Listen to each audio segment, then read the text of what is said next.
Hello everyone, welcome to BSc MEDC channel. So now I'm gonna explain Sanskrit. Lesson పేరు ఏంటిది అంటే ముదాతం వరదే త్వమేహసి అన్నమాట. So ఇది 4th క్వశ్చన్లో వస్తుంది మనకి పార్ట్ ఏలో. మనకి అబౌట్ ఒక 8 క్వశ్చన్స్ దాకా ఉంటాయి, అంటే 8 సెంటెన్సెస్ ఇవ్వడం జరుగుతుంది. మనం దాని ఇంట్రొడక్షన్, ఏ సందర్భంలో ఈ డైలాగ్ని ఆర్ ఈ సెంటెన్స్ని చెప్పారు, దాని మీనింగ్ ఏంటి అనేది మనం చేయాల్సి ఉంటుంది అనమాట.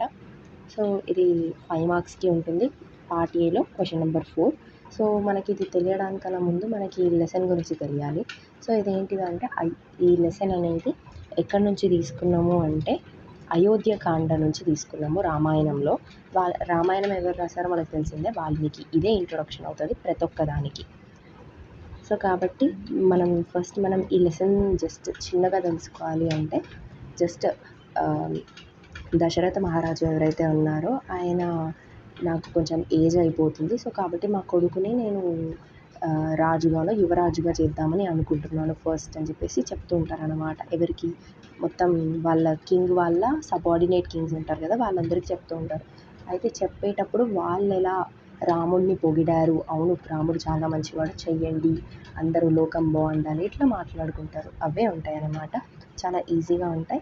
సో ఇవి మనం అన్నీ గుర్తుంచుకోకపోయినా జస్ట్ ఒక వర్డ్ని బట్టి గుర్తుంచుకోవడం బెటర్ అన్నమాట. సో ఇక్కడ మనం గుర్తుంచుకోవాల్సిన వర్డ్ జగత్. జగత్ అంటే లోకం అని. శ్రేయసే, శ్రేయస్ అంటే గుడ్ లక్ అనే మీనింగ్ అనమాట. సో దీని ఫస్ట్ ఇది ఎవరు చెప్పారని చెప్పేసి చూద్దాం. ఇంట్రొడక్షన్లో this sentence is taken from the lesson ముదాభిషిక్తం వరదే త్వమేహసి అని రాసి abstracted from Ayodhyakanda of Ramayanam written by Valmiki అని రాస్తే సరిపోతుంది. ఇంగ్లీష్లో రాయొచ్చు రామాయణం ఇంకా వాల్మీకి వర్డ్స్, కానీ అండర్లైన్ చేయడం మర్చిపోకండి. ముదాభిషిక్తం హిందీలో రాసినా పర్లేదు, ఇంగ్లీష్లో రాసినా పర్లేదు, కానీ హిందీ ట్రై చేయండి. నెక్స్ట్ కాంటెక్స్ట్ అంటే సందర్భం. సందర్భం ఏంటిది అంటే దశరథ మహారాజు ఇన్వైట్ చేసినటువంటి కింగ్స్కి ఇలా చెప్పారనమాట ఈ పర్టికులర్ సెంటెన్స్ని. The king Dasharatha announced to the invited kings. ఇలా చెప్పారు. ఏమని? దీని మీనింగ్ ఏంటంటే శ్రేయసి అంటే గుడ్ లక్ అనమాట. జగత్ అంటే లోకానికి. దశరథ మహారాజు ఏం కోరుకుంటున్నారంటే ఈ మొత్తం లోకానికి మంచి గుడ్ లక్ ఇంకా హ్యాపీనెస్ రావాలని కోరుకుంటున్నారు.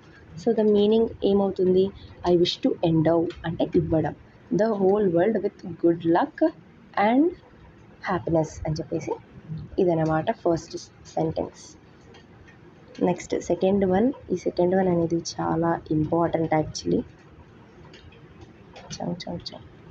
చాలా ఇంపార్టెంట్ అనమాట, చాలాసార్లు అడగడం జరిగింది. సో చూడండి ఇక్కడ జీర్ణస్య, జీర్ణస్య విశ్రాంతి, ఈ వర్డ్స్ని మీరు గుర్తుంచుకోవాలి.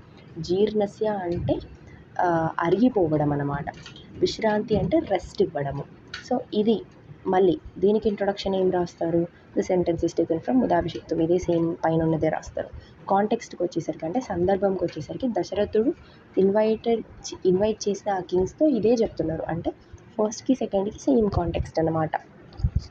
ఏంటిది?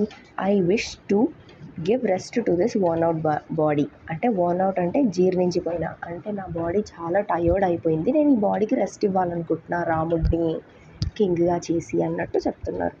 నెక్స్ట్ థర్డ్ వన్కి వచ్చేసరికి మేఘం.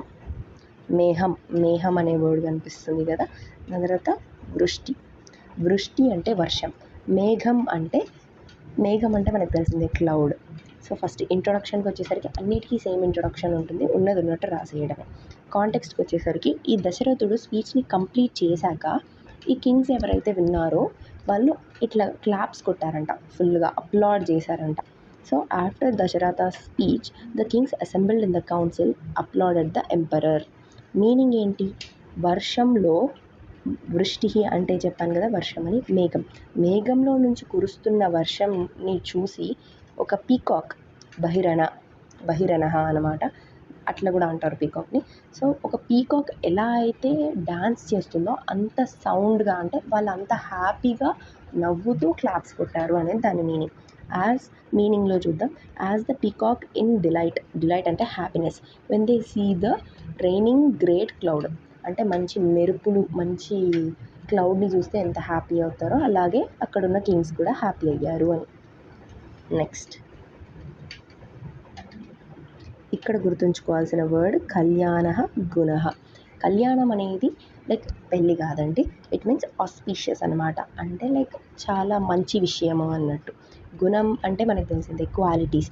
సో ఇక్కడ ఎవరైతే ఆ కింగ్స్ ఎవరైతే ఉన్నారో వాళ్ళు దశరథకి ఇలా చెప్పారనమాట.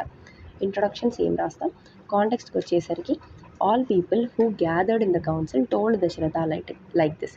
మీనింగ్ మెనీ అంటే ఏం అవసరం లేదు, ఆస్పీషియస్ ఒక మంచి క్వాలిటీస్ నీ కొడుకులో ఉన్నాయి. నీ కొడుకు అంటే ఎవరు? రాముడు. అంటే దశరథుని కొడుకుకి చాలా మంచి క్వాలిటీస్ ఉన్నాయి మీ కొడుకులో అని ఈ కింగ్స్ చెప్తున్నారు. నెక్స్ట్ దివ్య గుణై. ఇక్కడ దివ్య గుణై రామ. ఈ 2 వర్డ్స్ గుర్తుపెట్టుకోండి. మళ్ళీ ముందు దానికి దీనికి కన్ఫ్యూజ్ అవ్వద్దు. అది కళ్యాణ గుణై, ఇది దివ్య గుణై.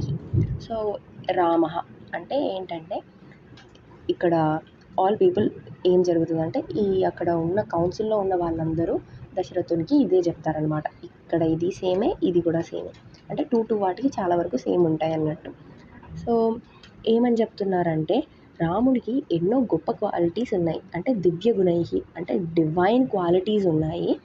Like velar and heroism. Velar అంటే ధైర్యం, హీరోయిజం అంటే హీరో లాగా గొప్పవాడు అన్నట్టు.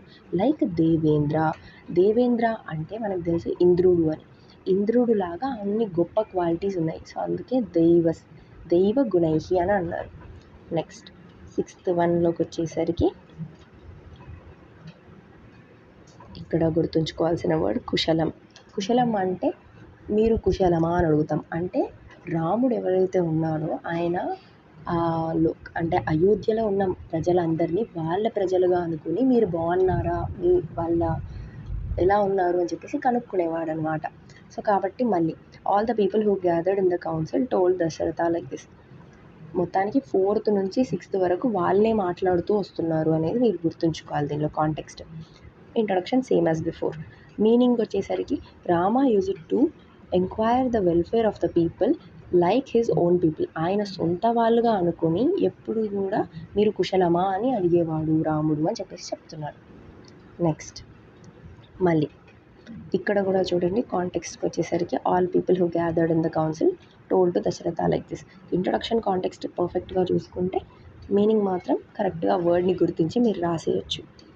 నెక్స్ట్ ఇక్కడికి వచ్చేసరికి ఏమిటంటే తవ రాఘవ. తవ అంటే మీకు, రాఘవ అంటే రాముడి ఇంకొక పేరు. మీరు చేసిన పుణ్యాలకే రాముడు పుట్టాడు. మీకు రాముడు ఎందుకు పుట్టాడంటే మనుషుల్ని చూసుకోవడానికి అని చెప్పేసి చెప్తున్నారన్నమాట. ఇక్కడ కూడా సేమ్ కాంటెక్స్ట్.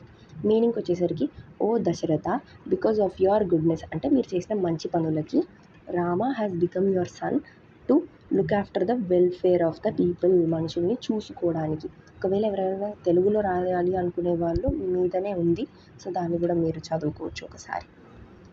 నెక్స్ట్ లాస్ట్ వన్కి వచ్చేసాము. ఇది మనం ఎప్పుడూ వినేది. సర్వస్య లోకస్య హిత అంటే సర్వస్య అంటే అన్ని, లోకస్య అంటే మొత్తం లోకానికి, హితం అంటే మంచిది, వెల్ఫేర్ అన్నట్టు. సో ఇంట్రొడక్షన్కి వచ్చేసరికి సేమ్. ఇక్కడ all people who gathered in the council told Dasharatha like this. ఇది కూడా సేమ్. సో 4th నుంచి 8th వరకు సేమ్ ఉంటుంది కాంటెక్స్ట్ అనేది గుర్తుంచుకోండి.